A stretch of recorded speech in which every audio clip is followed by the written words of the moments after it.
حالا یک چیز معلوم است. این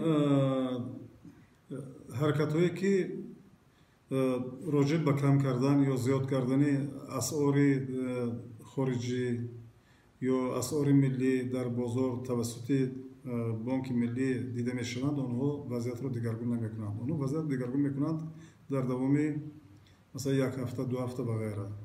اون عامل‌های بیرونی که به طور تاثیر می‌رسند در تحت تاثیر سانکسیونی که نسبت به روسیه قبول کرده شدند هستند، اونگاه وضع رو دگرگون نمی شود. در اینجا نهادهای داخلی از جمله بانک ملی تاجیکستان یگان کار کرده نمیتواند. مثلا قرب پول تاجیکستان در یک صد ایستادنش ممکن است و این کمی بالا رفتنش ممکن است. این وابسته به آن است که از مبلغی که از مردکاران تاجیک به تاجیکستان میآید اون کم می شود، زیاد می شود و غیره.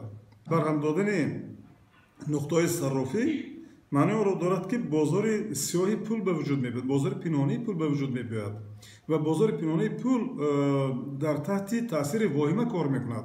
هر قدر واهمه را زیادتر کردن گیرند، اون صرافانی که به پنهانکاری مشغول هستند همینقدر پول تاجیکی تیزتر به پایان فرامدن می‌گیرد.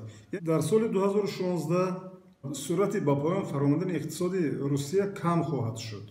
یعنی از 3 تقریبا به 1 تا 1.7% می‌فرد. لیکن این معنی آن را ندارد که بالا رفتن رشد اقتصادی، یعنی صورتی بلند پیدا کردن رشد اقتصاد در روسیه این طور نمی شود.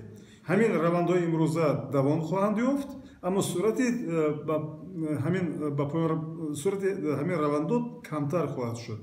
یعنی این معنی دارد که تا آخر سال 2016 ما به سطح تقریبا 1.8 آمده میرسیم. اما چی باید کرد؟ یعنی وظیفه باید از آن عبارت باشد که تمام سکتور مالیوی،